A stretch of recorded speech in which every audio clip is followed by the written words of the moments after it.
There are two things you don't expect to happen on your wedding day. To end up seriously injured and for it to be the beginning of the end of your marriage.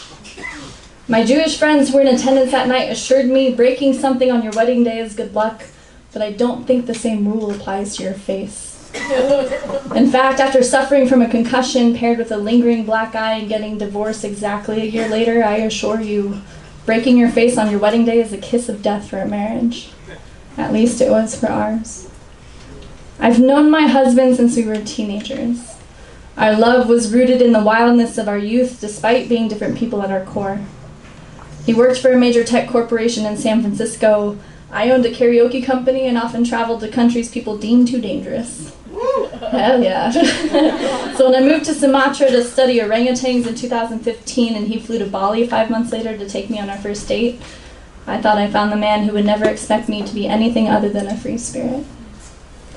In 2017, we were trying to move to Ireland for his job, but the only way we could was if we were married. I planned to spend my life with him anyways, so we expedited our I-dos.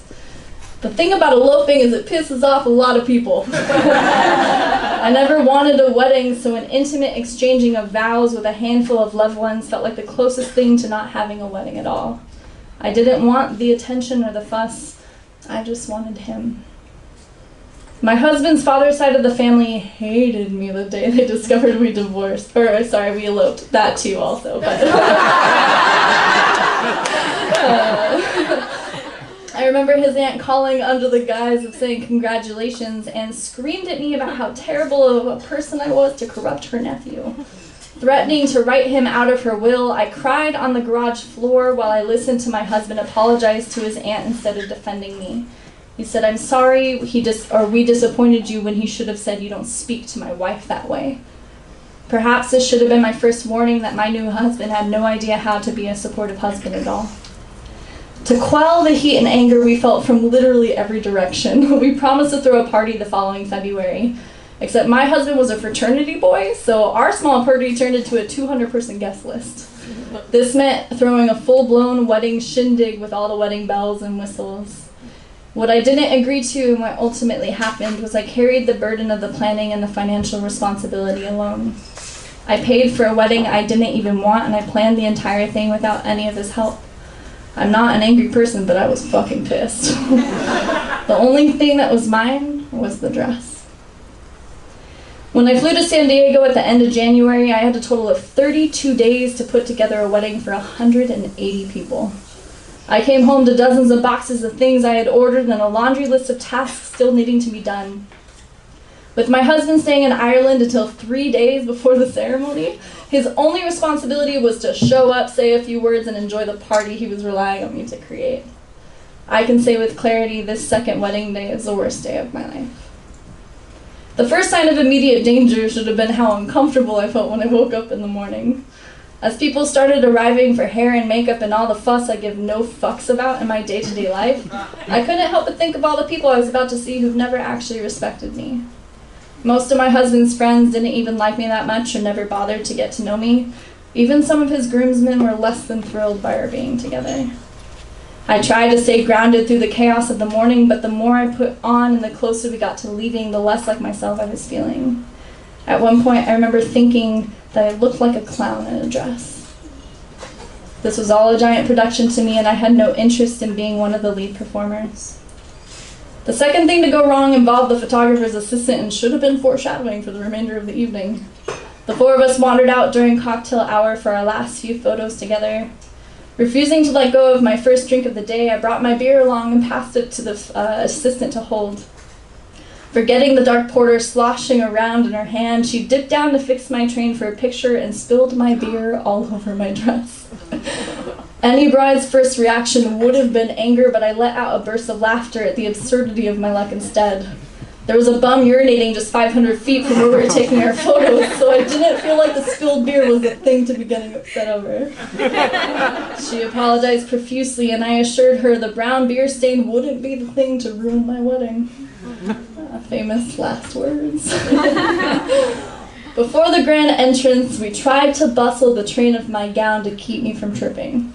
Weeks prior at my final fitting, my mother was the only one who was shown how to loop the fabric onto the buttons, except she's the type of person who doesn't listen intently.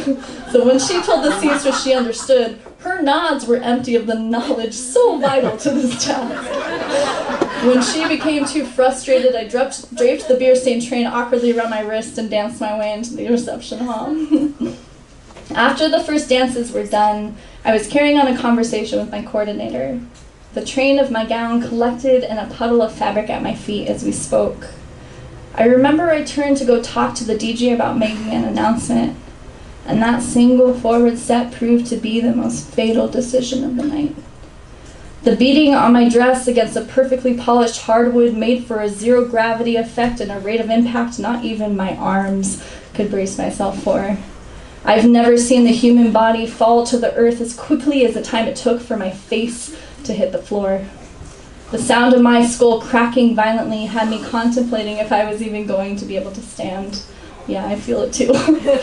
As I pushed myself off the floor, a significant pool of blood had already formed underneath me. My dress, the most beautiful thing I will ever own, was now covered in a scarlet red seeping into the lace between the intricate beadwork. I cupped one hand over my eye, which was already beginning to swell, and used the other to try and catch the blood gushing from the wound, dripping down my cheek and leaving a trail for my tears to follow. I didn't know where the blood was coming from, but it was coming fast, and I couldn't get to the bathroom fast enough. Horribly frightened, I pleaded for someone to get my husband. When he turned the corner to the bathroom, his face reflected the terror of seeing his bride covered in copious amounts of her own blood. Soon there was a swarm of people trying to calm me down while simultaneously trying to rub the blood from out of the front of my dress. The photographer lingered in the doorway, wondering if she should document the destruction she was witnessing.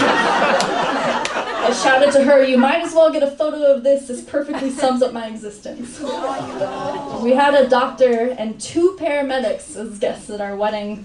Only one of those 3 people was sober, and it was not the person who checked to see if I had a concussion. The doctor groomsman set his whiskey and beer on the bathroom counter and slurred his way through a few concussion tests. "The cut isn't deep enough to need stitches," he assured me. "Your zygomatic could be fractured, but they can't put your face in a cast. Let's get you some Advil and something else to drink." Even after he cleared me of a concussion, which I most definitely had, I couldn't stop crying with bursts of laughter sprinkled in between. Not only was I in the most excruciating pain of my life, but I was under the impression 200 people just witnessed me faceplant with the gravitational force of 1,000 suns. My ego was as shattered as I face felt, and I experienced every phase of grief for what this day was supposed to be. My dad made a comment about how my falling came as no surprise to him because I've been accident-prone since the day I could walk. He even weaved it into his speech 20 minutes later, literally adding insult to the injury. The last photo our photographer delivered in our gallery is of my father taking a picture of me crying with my phone.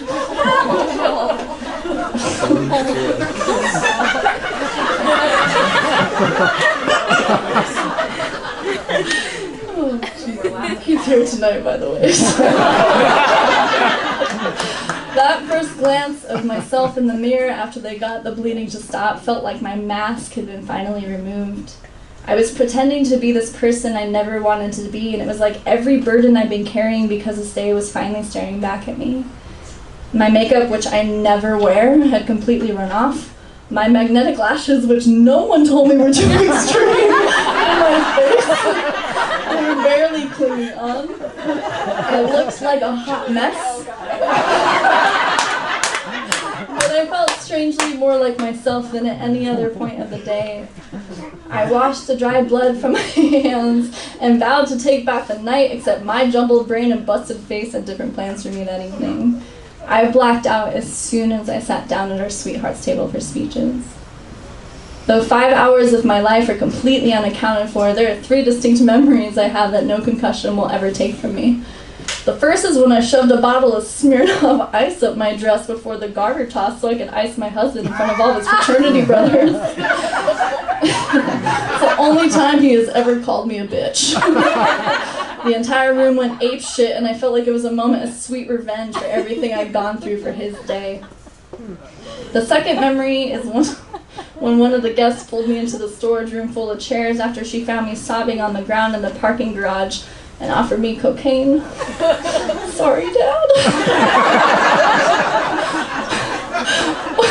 His nods are really disappointing right now. One line of that quality dime bag goodness was enough to bring me out of my pain and back to being the life of the party. There was hardly an hour left to the evening, but I became a coked up dancing machine.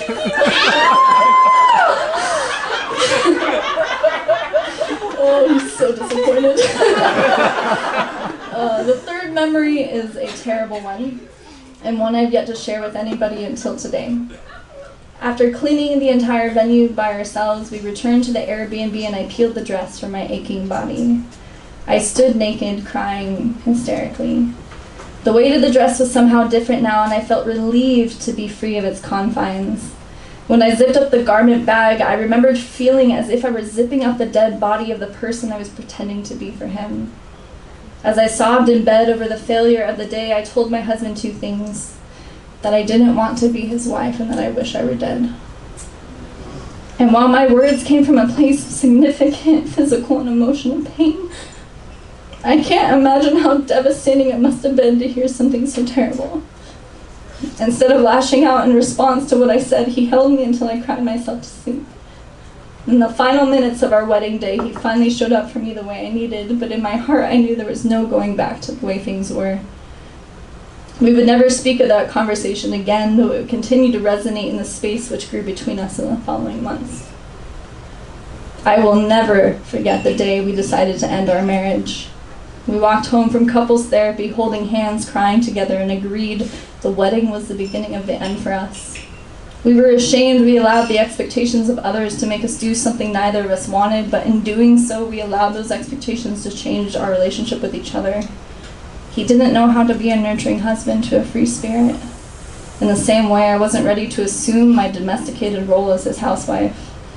We couldn't be what the other person needed without sacrificing the core of who we are, so we decided to set each other free in our journeys. There is no guidebook to navigating divorce when you still deeply love a person. There's no finesse in handling divorce before you're 30, and the shame that surrounds having a marriage fail so quickly. I don't think I will ever get used to the gut reaction people have when they find out I'm a divorcee. And while I may have failed in the eyes of this world as his wife, at the very least I can say I know how to break gracefully. Thank you. Yeah, first timer, Hayli, what